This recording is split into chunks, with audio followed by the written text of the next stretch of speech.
उनके घर में घुस के मारेंगे। और मेरे ख्याल में इनको ये भूल गए हैं कारगिल, जहां इनके हौसला इनके बिल्कुल ही औसान बाख्ता हुए थे। इनको ये इन लक्कड़ उधर खत्म हो गई थी, इनको कॉफिन अपने बनाने के लिए, और ये निशान हैदर यानी इनका सबसे बड़ा अवार्ड, इनका महावीर चक्र, ये ऐसे आदमी को इन्होंने पॉस्ट्यूमस दे दिया था जबकि वो आदमी जिंदा किसी अस्पताल में था। औसान बाख्ता थे इनके उधर कारगिल में। मैं ये कहना चाहता हूं, अगर ये समझते हैं ये कुछ कर सकते हैं पाकिस्तान के खिलाफ, आना चाहिए हमारे खिलाफ, और फिर देखें पाकिस्तान का रिस्पांस बिल्कुल वही होगा जो हमेशा हम जिसको करना चाहती है फौज पाकिस्तान। मुझे यकीन है तैयार है, फिर आएंगे इंशाअल्लाह, फिर अल्लाहू अकबर।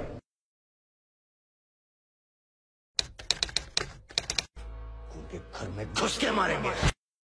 बिल्कुल धुंध छाई हुई थी पूरे एरिया में। मैं रखी के तौर पर उधर गया, उधर जाके आराम से मैंने चेक किया, कोई 58 लाशें पड़ी हुई थी, जिनमें 7 जख्मी थे। किसी के कमर टूट गई थी, किसी का टांग टूट गया था। मुझे देखकर वो बोल्डरों से इस तरह बाहर निकल कर घसेड़ना, चल वो नहीं सकते थे, इस तरह घसेड़ते हुए नीचे रगड़ खाते। मैंने रफल उनको एम किया तो उन्होंने कहा भगवान के लिए हमें मत मार दो। मेरे साथ उस वक्त जवान थे लाजनेक अमीन।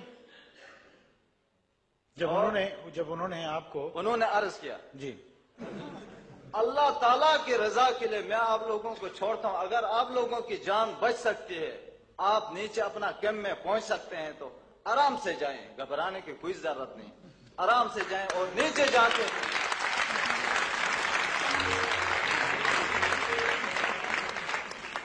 अपने जवानों से कहें कि ताजा दम इस एरिया में भेज दे, क्योंकि यहाँ पे फिरोज खान बैठा हुआ है। ताजा उनके घर में घुस के मारेंगे। जिस पोस्ट पे मैं तैनात था, 19 मई को दुश्मन के तकरीबन 250 अफराद ने उस पोस्ट पे हमला किया। ये तकरीबन 5 बजे का वाकया था। एक आपसे माजर 250 आदमियों ने हमला किया, और हमारी तरफ कितने थे? हम लोग 14 आदमी थे। और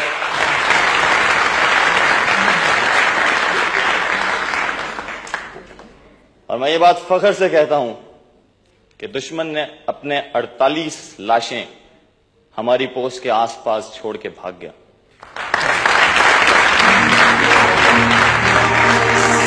इसके 2 दिन के बाद 21 को दुश्मन ने हमारी एक साथ वाली पोस्ट की तरफ तकरीबन 90 उनके टोटल अफराद थे जिनके साथ पेशकदमी की। इस मौके पर मैं 3 जवानों के साथ उनके पिछली सिमत एक मशीन गन लेके उतरा, और अपनी उस पोस्ट के साथ कोऑर्डिनेशन के बाद हमने जब उन पर फायर खोला तो उस मौके पर दुश्मन के 19 जवान हलाक हुए। और जब वो भाग रहे थे, हम उन पर फायर कर रहे थे तो वो चीख रहे थे, और इस चीखने चलाने के दौरान उनका एक ऑफिसर था जो उनको पकड़ने की कोशिश कर रहा था और गालियां दे रहा था, लेकिन उसकी तमाम कोशिशें उनको रोकने की नाकाम हुई, और वो अपने हथियार जो कि हम लोग बाद में उठा के लाए, और उनका एक सिपाही हरिचंद था, उसके कागजात भी हम लोग उसके आइडेंटिफिकेशन के उठा के लाए। और बाद में ये जो 19 लाशें थीं, ये 7 दिन तक हमारी पोस्ट के साथ सामने पड़ी रहीं, और हालत यहां तक पहुंच गई कि उनसे वो गल सड़ने लग पड़ी और उनसे बदबू आने लग पड़ी। फिर मैंने अपने commanding officer colonel Amjad Shabbir से इजाजत मांगी कि हमें परमिशन दी जाए कि हम वायरलेस सेट पे जाके इंडियंस को बताएं कि आकर अपनी बॉडीज उठा के ले जाओ। जब हमें परमिशन मिली, आप लोग उनके वायरलेस पे इंटरसेप्ट कर सकते हैं?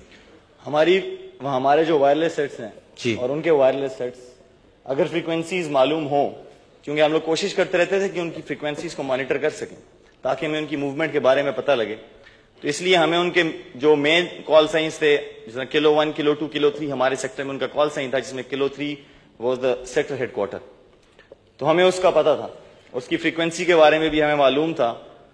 तो इसके बाद हमने उनको इन्फॉर्म किया कि एज मुस्लिम्स हम लोग बॉडीज की रिस्पेक्ट करते हैं, और अगर वो 4-4 की टोलियों में आएंगे और अपनी एक एक बॉडी उठाकर लेके जाएंगे, और bodies کو cross کر کے post کی طرف آنے کی کوشش نہیں کریں گے تو we will not fire on them.